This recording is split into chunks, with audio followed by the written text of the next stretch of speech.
Boa noite, tudo bem? Nós já vamos começar, só aguardando algumas pessoas entrarem e a gente já vai ler o texto aqui e conversar um pouquinho sobre ele.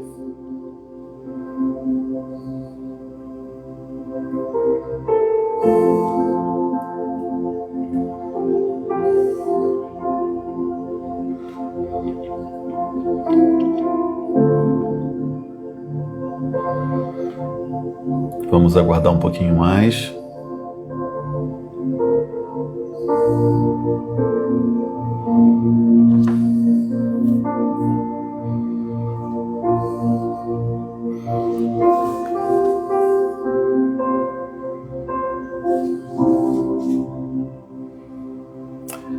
Aproveitando, enquanto isso, quero já deixar aqui registrado que nós abrimos um canal no YouTube com o mesmo nome, Meu Alimento Espiritual, e se você preferir assistir por lá, você pode estar acessando o link que está no nosso perfil.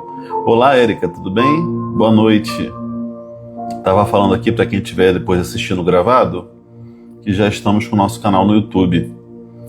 Depois eu vou divulgar melhor isso, vou gravar um vídeo e postar aí nos stories para o pessoal, todo mundo ficar sabendo.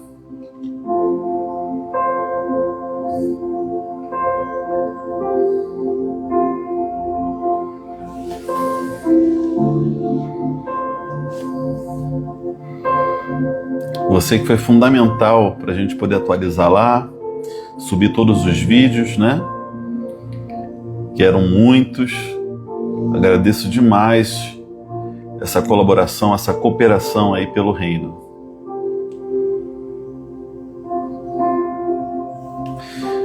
Olá, Mirza, tudo bom? Boa noite. Bem, vamos começar. Vamos ler aqui Deuteronômio, capítulo 12. Estes são os estatutos e as ordenanças que vocês devem ter o cuidado de cumprir enquanto viverem na terra que o Senhor, o Deus dos seus antepassados, lhes deu como herança. Destruam completamente todos os lugares nos quais as nações que vocês conquistarão adoram seus deuses, tanto nos altos montes como nas colinas e à sombra de toda árvore frondosa. Derrubem os seus altares, esmigalhem as suas colunas sagradas e queimem os seus postes de Azerá. Despedacem as imagens dos seus deuses e eliminem desses lugares os nomes deles.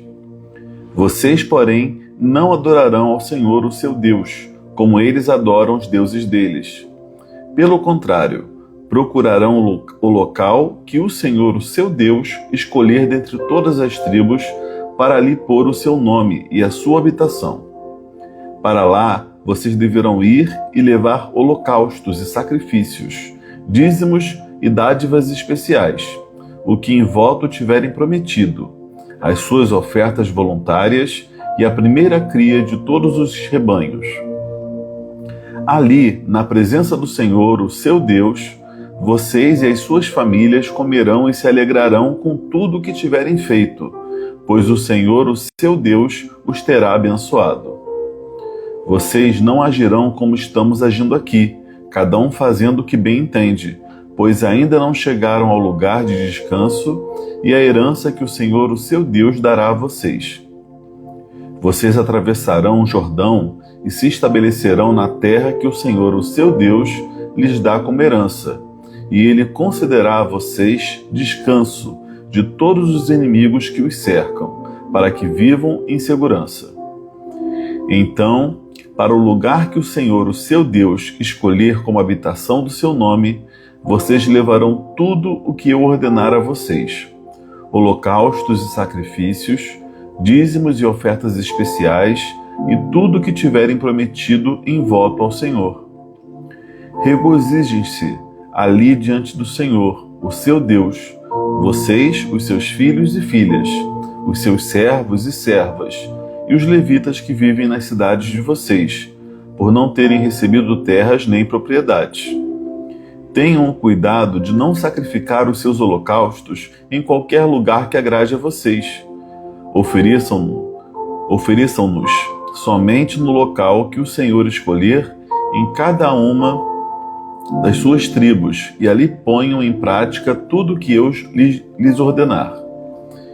No entanto, vocês poderão abater os seus animais em qualquer das suas cidades e comer quanta carne desejarem, como se fosse carne de gazela ou de veado, de acordo com a bênção que o Senhor, o seu Deus, der a vocês. Tanto quem estiver cerimonialmente impuro, quanto quem estiver puro, poderão comê-la. Contudo, não poderão comer o sangue, derramem-no no chão como se fosse água.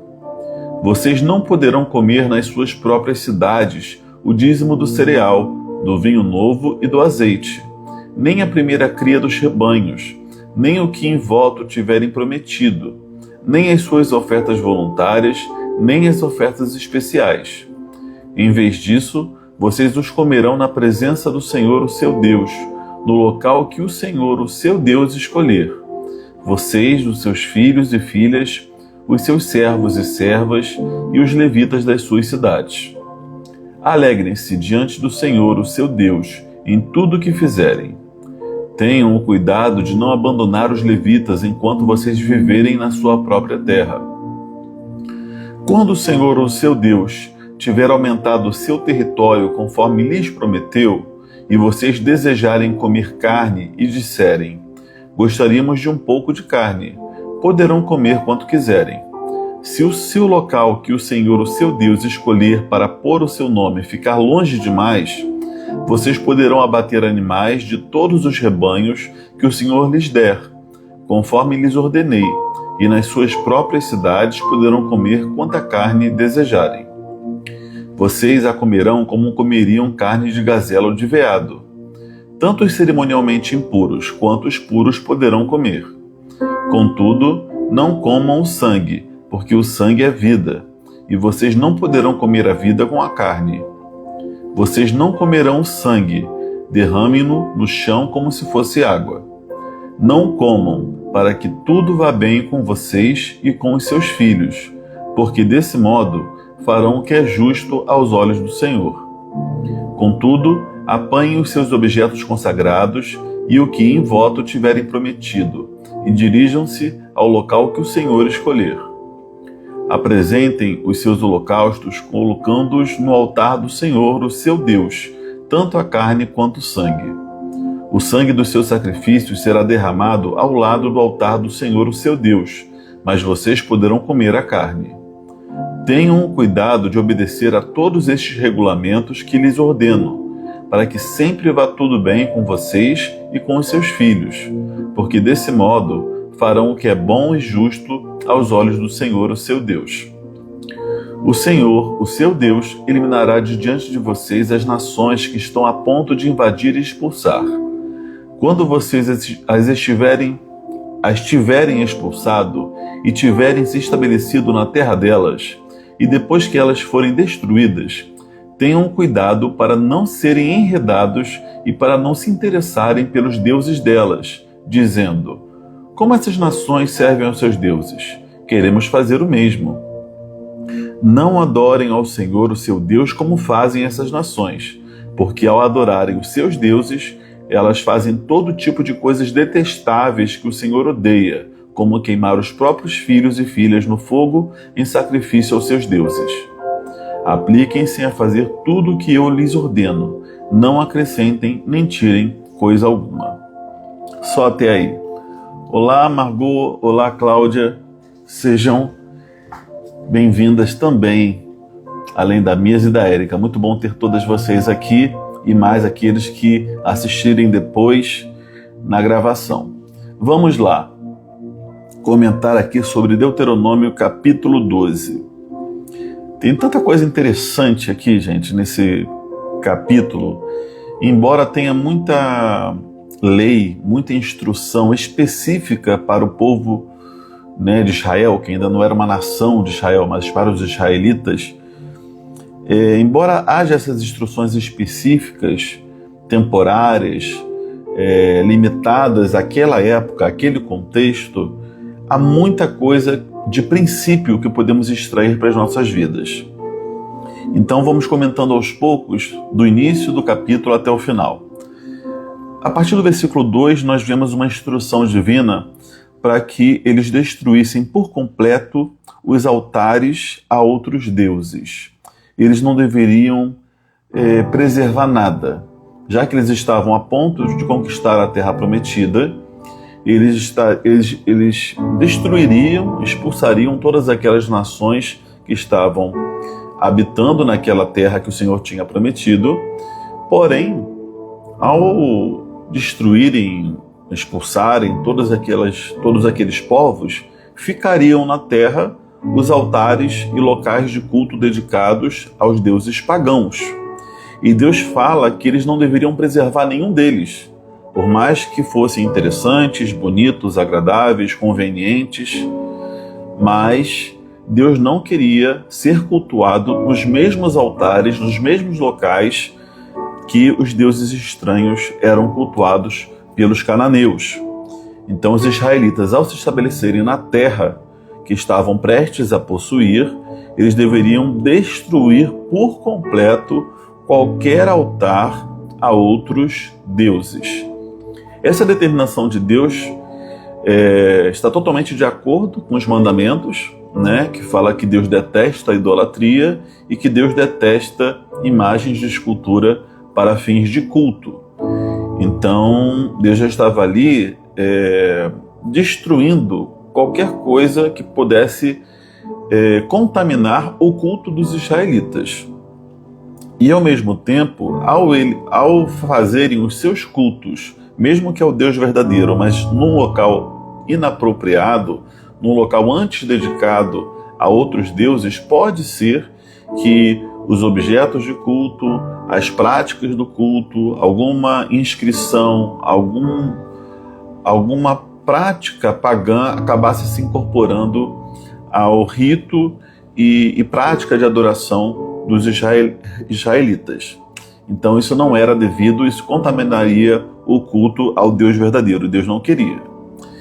Então, quando a gente lê essa instrução de Deus para que sejam destruídos todos os altares pagãos, a gente pode trazer para a nossa vida como uma exortação a uma santificação radical, uma santificação total. Ou seja, quando nós entregamos a nossa vida a Jesus, passamos a viver pela fé, compreendemos o que a Bíblia ensina, compreendemos o que Deus requer de nós, nós precisamos olhar para a nossa vida, para as nossas práticas, para a nossa maneira de viver religião, para a nossa maneira de viver todas as outras coisas da vida, e precisamos entender o que é que precisa ser santificado, feito de forma diferente, feito para louvor e glória do Deus verdadeiro. E muitas das vezes será necessário que nós destruamos os antigos altares, que nós revisitemos opiniões, revisitemos maneiras, formas, conceitos. Tudo isso faz parte, né? O processo de santificação, que é o processo onde nos tornamos cada vez mais parecidos com Jesus, onde somos tratados por Deus, trabalhados, transformados por Deus. Isso é um processo que dura a vida inteira. Esse processo ele é um processo radical, porque Deus nos quer por inteiro, Deus não nos quer pela metade, Deus não nos quer em parte apenas. A fé cristã não nos desafia a apenas dedicarmos um tempo na semana para cultuar e orar. Não é isso. A fé cristã nos desafia a sermos cristãos de segunda a segunda, de domingo a domingo, todos os dias, todos os horários. A fé verdadeira, quando nós nascemos de novo, compreendemos quem Deus é e passamos a viver por essa fé, ela muda a nossa cosmovisão, muda a nossa maneira de enxergar e de viver as relações, as situações, lidar com o dinheiro, lidar com o mundo, com a criação. E então a gente precisa ver qual é a antiga maneira que precisa ser substituída pela nova maneira. Como vamos adorar a Deus, como vamos servir a Deus nesses ambientes, sem profanar aquilo que deve ser vivido para a glória de Deus. Não se trata de encaixar o cristianismo de qualquer jeito para dar um jeitinho para que ele se encaixe na minha vida, na minha forma de viver, mas trata-se da gente, de fato, perguntar a Deus qual é a forma dele, qual é a vontade dele. Por isso que Deus fala, olha, se santifiquem, destruam os altares e me honrem, me adorem, me cultuem no lugar que eu vou mostrar a vocês. Então, ainda que aqui estivesse se tratando de um lugar físico específico, e durante a sua história Israel teve alguns lugares específicos para culto, e hoje, à luz do Novo Testamento, nós compreendemos que todo lugar é um lugar para nós cultuarmos ao Senhor, todo lugar é um lugar onde Deus deve ser adorado. Isso está mais claro hoje, né? Embora aqui, como a gente leu no capítulo anterior, a gente vê que a fé, a devoção deve estar presente em todo lugar, mas isso nos revela o princípio de que devemos honrar a Deus da maneira dele e não da nossa. Devemos buscar a Deus e viver para Deus da maneira dele, da forma dele, com os critérios dele e não com os nossos, né? Isso mostra o quanto precisamos às vezes morrer para nós mesmos a fim de que vivamos para o Senhor. Morrer para a nossa maneira de compreender até a própria fé e todas as outras coisas, e então fazermos aquilo que o Senhor quer de nós. Vamos pular aqui, do versículo 2 eu estou tratando trechos do capítulo que falam de coisas diferentes e também vou estar trabalhando os principais assuntos desse capítulo, tá? Não tem como a gente trabalhar aqui versículo a versículo, porque é muita coisa. Versículo 10 e seguinte, fala o seguinte: vocês atravessarão o Jordão e se estabelecerão na terra que o Senhor, o seu Deus, lhes dá como herança, e ele concederá a vocês descanso de todos os inimigos que os cercam, para que vivam em segurança. Quando eu li esse versículo aqui, esse trecho aqui, embora estejamos falando sobre atravessar o Jordão e entrar no descanso do Senhor já há alguns capítulos, veio algo muito forte no meu coração para compartilhar com vocês. Eles precisavam atravessar o Jordão e após atravessar o Jordão, eles entrariam na Terra Prometida. Mas ao entrarem na Terra Prometida, deveriam conquistar a terra e deveriam quebrar, desfazer todos os altares estranhos, a fim de que o Senhor seja cultuado da forma que o Senhor quer, onde Ele quer. Isso nos fala que a respeito de morte e de vida, morte e ressurreição. Na Bíblia, o Jordão, por diversos motivos, ele sempre representou morte. Mas, Leandro, morte, mas não era aquilo limiar para um novo momento, para uma conquista, para novas coisas? Sim, mas morte é isso, morte é transformação, morte é mudança de algo que fica para trás, que era, no caso aqui, o deserto, o velho eu, e simboliza o quê? Entrada num novo da parte de Deus, numa nova vida, em novos horizontes, novas perspectivas, uma nova maneira de viver. Nós temos isso para a nossa vida em termos gerais, que o deserto que Israel atravessou representa a existência humana, a vida humana, essa nossa jornada da vida. Nesse sentido, o Jordão representaria a morte, a passagem, e depois do Jordão, que é a terra de Canaã, poderia representar a Canaã celestial, a eternidade, onde vamos viver para sempre na presença do Senhor, desfrutando de sua glória, onde entraremos nesse descanso, não do descanso deles, que era um descanso de guerras.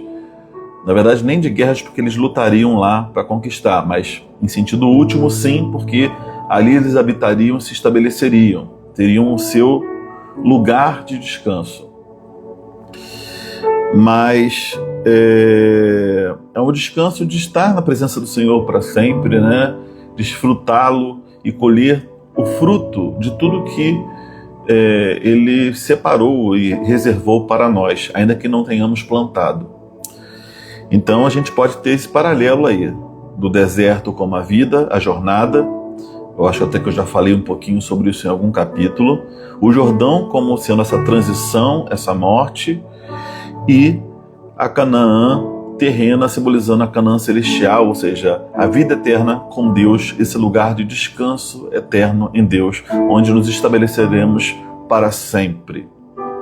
Paralelamente, o que me chamou a atenção, que eu nunca tinha parado para pensar, Jordão é esse rio que Josué e todo o povo atravessou e que simboliza a morte. Vocês lembram de algum outro Jordão na Bíblia? Tem um outro Jordão, que foi onde Jesus se batizou. Jesus se batizou nesse mesmo rio, no Rio Jordão, nesse mesmo local onde Josué atravessou. E batismo na Bíblia tem uma representatividade. Qual é? É morte. Batismo representa a morte do velho eu, morte de uma velha vida e a ressurreição para uma vida no Senhor. Também podemos dizer que o Jordão representa a nossa conversão, né? Representa o batismo, representa a nossa conversão, onde nós estamos morrendo para uma velha vida, estamos nos abrindo para uma novidade de vida, estamos vivendo para Cristo, morrendo para nós, vivendo para Jesus. E morrer para si mesmo significa deixar muitas coisas para trás, deixar nossas vontades, nossa velha maneira de viver para trás e passar a viver o novo de Deus da maneira dele. Quando a gente passa pelo nosso Jordão espiritual, que é esse momento de cisão, de ruptura e de renascimento em Deus, quando cremos em Jesus como nosso único Senhor e Salvador, a gente então se abre para, de fato, possuir a terra que o Senhor tem para nós e viver da maneira de Deus, edificando altares que honrem ao Senhor, onde nós vamos progressivamente deixar para trás os nossos velhos valores, sistemas, maneiras de viver a nossa espiritualidade e a nossa vida e passamos então a viver da maneira que o Senhor deseja de nós. Então, esse versículo aqui pequenininho me trouxe essa série de reflexões e eu queria compartilhar isso com vocês. Espero que os tenha edificado. Versículo 16 em diante vai falar o seguinte: no entanto, vocês poderão abater os seus animais em qualquer das suas cidades e comer quanta carne desejarem. Esse, na verdade, é o versículo 15. E versículo 16 diz: contudo, não poderão comer o sangue, derramem-no no chão como se fosse água. Bem, aqui vai começar uma série de leis, instruções cerimoniais, ou seja, acerca da maneira de culto dos israelitas na terra onde entrariam. Eles deveriam obedecer tudo que o Senhor estava ordenando aqui, né? Os animais que sacrificariam, quando sacrificariam, poderiam comer do sacrifício dos animais, quem poderia comer, o que fariam com o sangue dos animais. Embora essa lei cerimonial de não comer sangue seja uma lei temporária com um propósito específico, e esse propósito específico era apontar para a sacralidade da vida, né? E ao mesmo tempo o sangue, nesse contexto aqui de sacrifício, de culto, ele era totalmente derramado para a expiação dos pecados, por isso que não poderia ser consumido. Embora isso tenha sido cumprido em Cristo, né? Cumpriu o seu propósito em Cristo, por isso que hoje nós não levamos adiante essa lei, esse ordenamento de não consumir sangue de animal. Não há esse tipo de proibição hoje, porque isso já cumpriu. Jesus veio, morreu por nós, derramou seu sangue. A lei que visava ensinar o princípio do sacrifício, da expiação de pecados, já foi cumprida em Jesus plenamente. Não há mais necessidade nenhuma de se preservar o sangue, mas ao mesmo tempo, quando Deus está ensinando aqui, Deus está falando sobre a sacralidade da vida e está falando sobre o perdão de pecados, a expiação dos pecados, né? Que se dava, como a gente já falou aqui, no derramamento do sangue inocente, né? Do animal que pagava pelos pecadores. O pecador deveria ser morto, o pecador não era morto, então um animal puro era sacrificado, e o derramamento desse sangue simbolizava então a morte daquele ofensor que, em vez de morrer, via no animal o seu castigo sendo impetrado. Então, por conta de todo esse simbolismo, Deus fala: não, vocês podem comer da carne, mas vocês não vão comer do sangue, porque o sangue está expiando a culpa de vocês, o pecado de vocês, né? É claro que nós compreendemos, à luz de toda a revelação bíblica, de tudo que a Bíblia nos fala, que quem de fato expiava a culpa dos homens, mesmo no Antigo Testamento, não era o sangue de animais, e sim o que Jesus fez na cruz. Porque o sacrifício de Jesus, ele é o único sacrifício realmente substitutivo dos seres humanos, visto que Jesus era humano. Só ele poderia ser um legítimo representante da raça humana e morrer pelos pecados dos homens. Mas por que Deus usa o sangue de animais no Antigo Testamento? Para ensinar princípios, mostrar que o pecado gerava morte, que alguém tinha que pagar pelo pecado. Ou Deus punia eles com a morte imediatamente assim que pecassem, e não sobraria ninguém hoje para contar a história, ou Deus ensinava a lição, ensinava o princípio, até que Jesus viesse e então, de fato, redimisse todos aqueles que o Senhor escolheu antes da fundação do mundo, que vieram antes de Jesus e que viriam depois de Jesus. Então, não comer o sangue aqui era ensinar o princípio da sacralidade da vida e também apontar para a expiação dos pecados que era feita através desse sangue. Havia então aqui algo que estava sendo ensinado, que era o sentido do sangue, a reverência a esse sacrifício que Deus instituiu, mesmo que temporariamente. Vamos pular para o versículo 30. O versículo 30 diz: e depois que elas forem destruídas, está falando aqui o quê?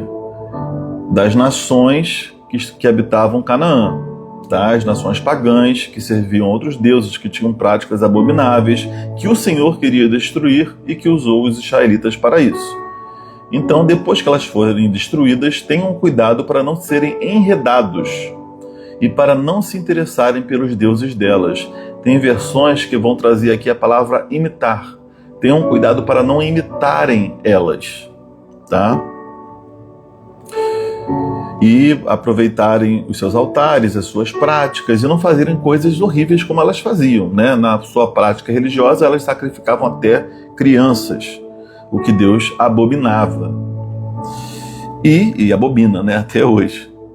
Então, desse versículo 30, que trata de não imitar nações estranhas, depois de terem se livrado dessas nações, isso nos revela que não devemos imitar aquilo que é próprio do mundo, né? Aquilo que é próprio de um sistema caído, sem Deus, principalmente depois da nossa libertação, de termos já conquistado uma nova vida, uma nova história, nos separados por Deus, sendo separados por Deus para um novo momento, e aí a gente vai e volta a velhas maneiras de viver, a velhas maneiras de viver a própria fé, e a gente se paganiza, né, de bobeira, por imitar aquilo que não é para ser imitado. Antes de eu continuar, deixa eu ler aqui o que a Misa escreveu. Leandro, você saberia responder se é como trechos como descritos no verso 16, que as testemunhas de Jeová veem no sangue algo tão sagrado. Sim, eles tratam muitas passagens do Antigo Testamento, da lei mosaica, eles tratam de forma literal até os dias de hoje. Eles não conseguem encaixá-las dentro do plano maior e da revelação maior de toda a palavra de Deus, para entender que Jesus cumpriu essa lei. Portanto, ela não é mais necessária, que era uma lei restrita a uma época, né, a um contexto onde os sacrifícios de animais eram feitos. Por eles não conseguirem contextualizar e simplesmente trazerem para os dias de hoje, eles acabam impondo esse tipo de ordenança que não é apropriada, né? E vale dizer que os testemunhos de Jeová nem reconhecem Jesus como sendo Deus. Para eles, ele foi enviado por Deus, mas não é Deus. Aí é um problema enorme, né? Então, dos problemas é o menor, esse da carne, né? Esse do sangue na carne. Mas é isso aí, eles se apegam a textos como esses mesmos. E se eu não tenho certeza, mas eu acho que também os adventistas também têm questões com isso, mas por conta dessa apropriação literalista de todo o texto, e na verdade nem é todo o texto, mas de leis como essa, que eles não se encaixam dentro do plano maior e não entendem a sua temporalidade. Como eu já falei aqui, leis morais, leis éticas permanecem, porque dizem respeito ao caráter de Deus. Mas leis cerimoniais, rituais, leis civis são restritas a um povo, a uma época, a um lugar. Tá bom? Vamos voltar aqui. Estávamos falando no versículo 30 acerca de não imitar nações estrangeiras, não imitar aquilo que faz parte da nossa velha vida, do mundo, né? Ou de práticas pagãs. Temos que ter cuidado, gente. A nossa referencial para cultuar e para viver para Deus é a Bíblia. A Bíblia é a nossa regra de fé. Tem crente que infelizmente se alimenta da Bíblia, mas se alimenta do livro dos Mormons e se alimenta do Evangelho segundo Allan Kardec, e se alimenta de uma cultura pagã, de livros que realmente estão totalmente antibíblicos, com ideias anticristãs, e vai bebendo de tudo e não faz distinção. A nossa regra de fé é a Bíblia. Podemos ler de tudo, podemos ter acesso a muita coisa, mas temos que ter um olhar crítico e entender aquilo que afronta a fé bíblica. Nós, cristãos protestantes, temos como nossa regra de fé e prática a Bíblia. Ou você tem um norte, né? Você tem uma revelação específica que é um norte para a sua caminhada e seu exercício de fé, e você se norteia por eles. Nós cremos por fé que a Bíblia é a palavra de Deus, ou você crê em qualquer coisa. Cada um crê numa coisa diferente, cada um faz a sua colcha de retalhos e vive uma fé diferente do outro, né? Ainda que tenhamos o nosso caminho, a nossa trajetória, a nossa experiência pessoal com Deus, os princípios e as pilastras que sustentam devem ser iguais, que são aquelas que estão na palavra de Deus e reveladas de forma clara pela palavra de Deus. A gente tem um compromisso muito grande com o estudo das Escrituras. Nós levamos a sério exatamente por crermos que é a palavra de Deus. Não colocamos nenhum outro livro ou revelação em pé de igualdade com a Bíblia, de forma alguma. A Bíblia, da maneira como ela foi formada, como ela chegou, como ela se compôs, de uma maneira tão bonita e especial e seguindo critérios tão excelentes, que a gente não deve realmente se dar o direito de colocar junto na mesma prateleira que outros escritos, que outras palavras de outras pessoas, né? Então nós cremos que a Bíblia sim foi inspirada por Deus. Deus quis que chegasse a nós como chegou. É Ele que se interessou por isso, e por isso nós temos ela como a nossa Constituição, né? Todo mais tem que estar debaixo dela, senão é inconstitucional. Então é isso. Quando Deus fala para eles não imitarem as nações estrangeiras, Isso nos revela que há algo novo de Deus para as nossas vidas. Ou seja, não imita o que é antigo, não imita o que é pagão, não fica com esses referenciais errados, mas vai para o local de culto que eu vou te mostrar, faz as coisas do meu jeito, aprenda comigo. Há uma nova identidade para aqueles que estão em Cristo Jesus. Práticas sincréticas de misturar um pouquinho de cada religião nos leva a um caminho de confusão, e é um caminho que, se formos honestos intelectualmente, vamos ver que se contradiz. São verdades antagônicas. Mas a Bíblia não. A Bíblia ela tem uma unicidade, apesar de ser escrita por vários autores em diferentes lugares e épocas, ela tem uma unicidade que é sobrenatural. Então, não devemos ter práticas sincréticas, de misturar as diversas crenças. Então você está criando um Deus à sua imagem e semelhança, e não se submetendo ao Deus revelado que está acima de todos nós. E é isso, eu quero trazer para vocês então algumas lições com base nesse capítulo 12, que resumem o que a gente já conversou aqui. Vamos lá. Primeira lição: santificação exige renúncia, ruptura com velhas formas. Todo o processo de santificação, de estar fazendo a vontade de Deus, compreendendo o que Deus quer de nós nas diferentes áreas, necessariamente vai exigir de nós, em muitos aspectos, renúncia e ruptura com velhas formas, com maneiras, pensamentos que não condizem com os de Deus, com os revelados na palavra. Segunda lição: é preciso passar pelo Jordão, ou seja, é preciso morrer para si mesmo para que vivamos o novo de Deus. E que todo dia a gente possa perguntar, ainda que convertidos, crendo em Deus, a gente possa perguntar: Senhor, o que eu preciso ainda fazer morrer das minhas vontades, da minha maneira de pensar, para que eu possa viver o seu novo, para que eu possa viver com um novo olhar na vida. Terceira lição: quem é separado por Deus não banaliza a vida. Quando fala aqui de não derramar o sangue, de não consumir o sangue, fala da questão de banalizar a vida, banalizar o culto, o sacrifício. Quem é separado por Deus não vai banalizar a vida, não vai banalizar as palavras do Senhor, o que Ele nos orienta a viver, a forma de cultuar. E por fim, quem é de Deus tem uma nova identidade, não precisa imitar o mundo. O mundo criado por Deus, apesar do pecado, ainda contém muito que expressa a graça comum. Ou seja, tem muita coisa boa no mundo. E eu não estou me referindo a isso.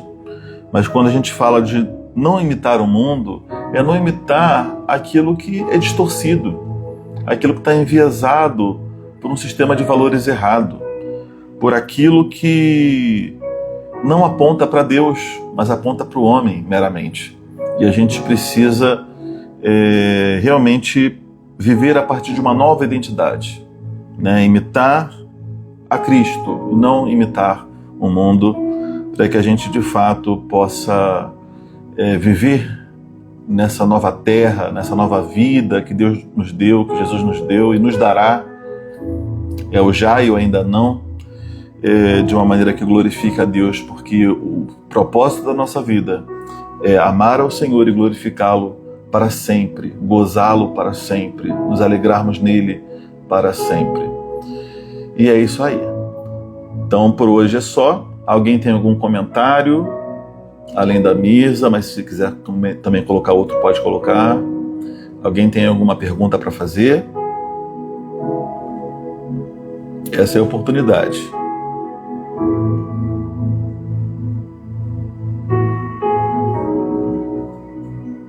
Podemos encerrar, gente? Então vamos encerrar por hoje, tá bom? Espero que tenha edificado muito a vida de vocês, que algumas coisas que a gente falou aqui possam ficar nos seus corações e que vocês vivam cada dia mais para a glória do Senhor, tá? E lembrando que não é pelo nosso esforço, né, pelas nossas forças, mas é pelo que o Senhor é e faz em nós, apesar de nós, pela obra que o Espírito Santo começou, está fazendo e vai concluir até o dia de Cristo Jesus. Fiquem com Ele e até a próxima. Tchau.